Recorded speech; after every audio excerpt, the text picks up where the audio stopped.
A democracia é relativa. Esse vai ser um vídeo comentando, né, a fala do Lula. Só que mais que isso, eu vou apresentar um pouco mais sobre como funciona a escolha teórica e a escolha metodológica, né, de como que a gente chega numa conclusão sociológica, né? Nesse caso, dentro da área da ciência política. E aqui devo fazer um disclaimer, porque durante todo o canal eu tinha uma forma de chegar às conclusões e hoje em dia eu tenho outra, tá? Então, assim, tanto é que eu deixei de fazer vídeos por muito tempo, que eu ainda estou me acostumando com essa forma de pensar e de tirar conclusões. O livro que eu mais trouxe aqui no canal é o Dicionário da Política, porque eu pensava que se chegava a conclusões de termos a partir do termo e depois na realidade, ou seja, primeiro a ideia e depois a matéria. E hoje eu penso o contrário. Hoje eu penso que primeiro é a matéria e depois é a ideia. Para não ficar tão confuso, eu só estou explicando isso de forma mais teórica mesmo para vocês, mas vocês vão entender no final, tá?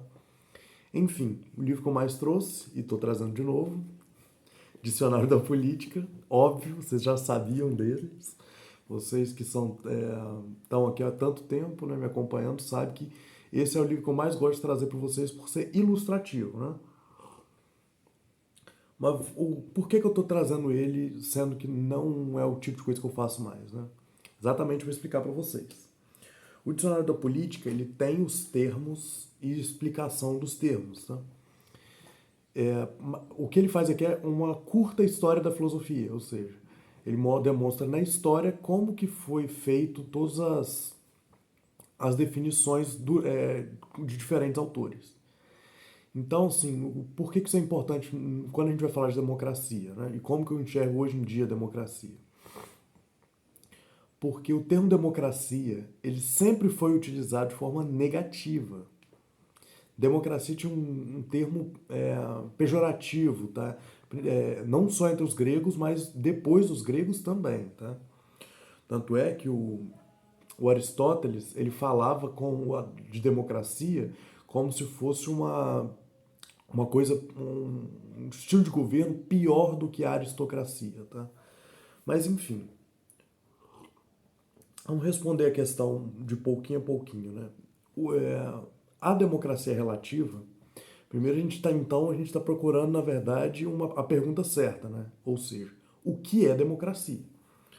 Quando a gente faz a pergunta certa, né, para responder a pergunta original, acho que a gente chega numa conclusão melhor. Enfim, na tradição grega, né, isso eu estou excluindo a tradição oriental, né, na tradição grega, a democracia é um dos tipos de governo, né, diferente da aristocracia e diferente da monarquia. Na monarquia, como o nome sugere, um só é o governante, né, vem de mono, né? Na aristocracia, é o governo dos melhores. E a democracia é o governo do povo, de todos os cidadãos. Ou seja, daqueles que detêm direito civil. Tá? Em Atenas, o povo eles participavam diretamente numa assembleia das decisões do povo, das decisões da cidade, tá? Das decisões da polis, né? Da coisa pública, né? Da república. Né? Então, eles realmente faziam votação e tinha uma certa unanimidade até nas decisões do povo e etc. Né? Mas a questão aí é que esse povo que era livre para realmente ser representado e etc. Eu posso até deixar um vídeo aqui para vocês mostrando como era a democracia grega de um filósofo e historiador americano, só que está em inglês, né? Mas mesmo assim é muito legal. Assim, eu estudo filosofia grega, estudava, né? Estudei filosofia grega a minha vida inteira e eu acho que esse vídeo foi uma das coisas que mais clareou a minha ideia quanto à política grega, tá? Mas enfim, vou deixar aqui no comentário. Qual é a grande questão da democracia ateniense, né? É que só quem era cidadão participava, ou seja, quem era bárbaro não participava. E quem eram esses bárbaros? Né? Quem não era cidadão? A maior parte do povo. Ou seja, né? Só uma elite ali que realmente participava da, da tomada de decisão, mesmo que ela seja popular, né? Ou seja, só os cidadãos da grande Atenas que tomavam realmente essas decisões. E é o primeiro ponto, né? Ou seja, o que é uma democracia? Democracia é quando os cidadãos, ou seja, aqueles que participam das decisões da cidade, têm poder político de escolha. Tá? E aqui na definição do livro Dicionário da Política, né, é que a democracia é o governo do povo, de todos os cidadãos, ou seja, de todos aqueles que gozam dos direitos da cidade. Tá? Esse é um tipo de definição que a gente vai. Que é o primeiro tipo de definição, né? Que é a democracia antiga. Tá? Existe também, onde se separa, né, a democracia moderna, que é um pouco mais. A democracia, a teoria medieval, né? Que é sobre soberania popular. E que é aí que vai nascer, por exemplo, os termos que todo poder deriva do povo, né? E, ou seja, as revoluções burguesas, etc., né? Como é a francesa e a americana, a revolução industrial ele também participa. E hoje em dia que a gente tem a definição moderna, tá? Que é já pensando em estados, em nações, né? Pensando realmente em representatividade direta, principalmente por conta da democracia americana. Ou seja, mais ou menos, tá? Sendo bem resumido, a democracia tem três grandes fases que a gente define uma coisa ou outra. Só que quando a gente fala sobre relativismo de um termo, tá? Eu acho que a gente tem que entender também, e isso é a minha opinião, claro, que a coisa ela tem que ser uma coisa distinguível de todas as outras. Ou seja, é, o que faz uma mesa ser uma mesa e não uma cadeira? Não é um discurso, né? É a descrição da coisa. Né? O que faz uma cadeira não ser um banco, por exemplo? Né? Ou seja, a gente vê um banco, a gente sabe que é um banco. Né? A gente vê uma cadeira, a gente sabe que é uma cadeira. Né?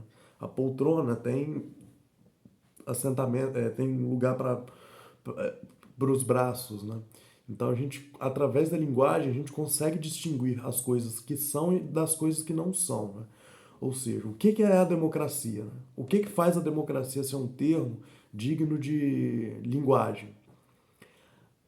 Aí esse é o termo que eu utilizo, tá? Que a democracia é o governo do povo e para o povo. Isso é uma definição de um político americano, tá? Não é minha, mas é a que eu uso. E quando eu fui escrever sobre o Hans Kelsen, falando sobre democracia, o texto que eu escrevi foi sobre será que é necessário o ceticismo para a democracia, né? Que é uma ideia de será que a ética kantiana cabe dentro da democracia ou não, né? A epistemologia kantiana cabe dentro da democracia ou não, né? Uma definição completamente técnica que não cabe aqui, tá? Mas o Hans Kelsen ele vai falar sobre sufrágio universal ser condição da democracia, tá? E que a plena democracia é o parlamentarismo. O que eu penso sobre isso, né? Eu penso que é o seguinte, é o que eu disse no começo, não é a ideia que vem primeiro e depois a matéria. Ou seja, a gente não pensa em como as coisas, no que a democracia é e depois a gente realiza ela. A gente, na verdade, isso é a minha opinião sobre a maior parte dos teóricos sobre democracia. Eles veem qual é o modelo da democracia e transformam isso em descrição teórica. Então, o que o Hans Kelsen estava fazendo ali? Ele estava vendo a Inglaterra e os Estados Unidos e falando: democracia é o que eles são. Mas não são na realidade, são na ideia. Porque ele fala, por exemplo, sobre sufrágio universal, mas sufrágio universal nos Estados Unidos só foi acontecer depois da década de 60, com os direitos civis. O Hans Kelsen escreve na década de 30 sobre democracia. O parlamentarismo inglês, se não me engano, são 2% do povo inglês que elege o primeiro-ministro. Né? Ou seja, um sufrágio universal que ele é totalmente falho e ideológico. Né? existe sufrágio universal nos Estados Unidos, já que pretos não conta como cidadão americano, né? Já que mulher não conta como cidadã americana. Então ainda tem essa questão elitista, né? Quando se vai tratar sobre democracia americana, inglesa, israelense, ainda existe dentro desse período, né? Existe essa forma elitista de pensar quem são os cidadãos, tá? Ou seja, quem tem participação na cidade. Eles pensavam o sufrágio universal na época daquele jeito, mesmo um grande povo racial sendo excluído desse sufrágio, né? Enfim. E, inclusive, o Hans Kelsen até comenta sobre isso depois. Mas, enfim, o que é então a democracia do povo para o povo? Por que essa descrição é tão ampla e tão vazia, né? Porque isso, obviamente, é o jeito que eu penso, né? Porque ela tem que ser assim, tá? Ela tem que ser genérica. Porque, na minha opinião, a democracia não é uma coisa a priorística, né? Ou seja, ela não existe democracia e a gente vai em busca dela, né? Não, democracia ela é uma construção. Por isso que existem essas três formas históricas, né? E um livro que me abriu os olhos quanto a isso, primeiro foi o livro do Noam Chomsky, Quem Manda no Mundo, tá? Que é a demonstração de como que os países imperialistas, né? Estados Unidos, França, Alemanha, Inglaterra, como esses países, dentro do próprio território, eles são civilizados, são democráticos, e fora dos seus territórios eles são bárbaros, né? Ou seja, eles levam medo e terror para fora do seu território e para dentro do seu território leva democracia, né? Isso, na verdade, o que eu penso sobre isso é que isso é o princípio do que a Hannah Arendt falaria que é um estado de totalitarismo, tá? Que é tendo medo e terror como política pública externa. Ou seja, na minha opinião, na verdade, os Estados Unidos é o maior país terrorista do mundo, da história. Se isso combina com a democracia, isso também é uma outra questão, né?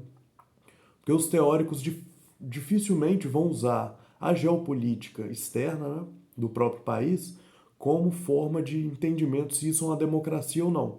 Porque se utilizar, vai descobrir que a maior parte dos países democráticos não são democráticos. Tá? Então, tanto é que eu prefiro, mesmo utilizando isso tudo, tá? Prefiro ficar na definição o povo está no poder político ou não está no poder político. O poder político exercido por esse povo é voltado para o povo ou não é voltado para o povo. Então, assim, é assim que eu faço essa descrição de se um lugar é democrático ou não. E por isso que eu disse recentemente no Instagram, e até veio boas respostas e boas discussões, inclusive, que a gente foi discutindo pela DM. Inclusive, vai lá me seguir no Instagram, tá, gente? Lucas Antônio Teixeira, que eu disse que sobre a Venezuela não ser democrática, né? E sobre também, não, na minha opinião, não existe democracia no capitalismo. Porque o capitalismo, ele se tardia, ele se finaliza, ou seja, a finalidade do capitalismo é o monopólio político de uma elite econômica, tá? Que nem acontece hoje nos Estados Unidos e no Brasil. Então, para mim, o capitalismo, ele na verdade, ele não tem espaço dentro da democracia. Porque simplesmente o grande capital vai querer não, ele quer e é assim que acontece, ou seja, né, é uma descrição dos fatos, né, e não simplesmente um chutômetro, né, um idealismo meu e etc.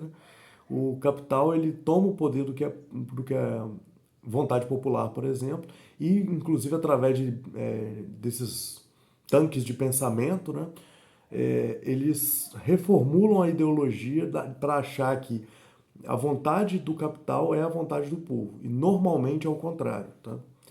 Mas também não existe, da minha parte, tá, pensamento a priorístico quanto a isso. Tá?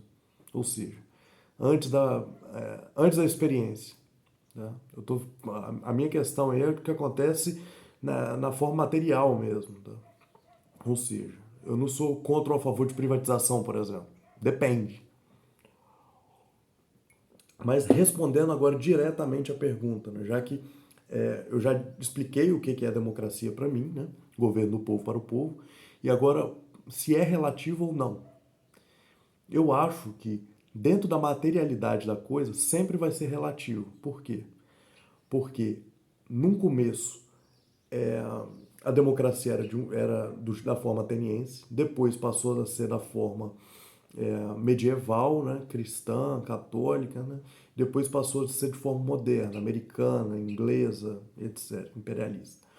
Então, o que é a democracia? Né? Democracia normalmente é o que os grupos do poder são. Tá? Então, não é que existe essa teoria e a gente vai buscar a teoria. Não. Os teóricos eles têm um pensamento de a gente pega um país que está no domínio maior e etc. E a partir da materialidade desse governo, a gente vai explicar o que a democracia é. Igual foi feito com os países imperialistas na forma moderna, os gregos na forma passada. Tá? Então, assim, eles vão inventar ou pintar, né, um jeito de o povo estar no poder. Mesmo que isso não seja nem um pouco verdade, como é no caso do Brasil, onde houve uma pesquisa de 2017, 94% dos brasileiros não se sentem representados politicamente. Como que a democracia é a representação do povo e o povo não se sente representado pelas decisões da democracia, né? Então, não, eu não acho que o Brasil, por exemplo, seja uma democracia, mesmo que dentro da legalidade da coisa, né? Ou seja, né, as instituições sejam democráticas, né? Mas o governo mesmo, na prática, ele não é um governo democrático, na minha opinião.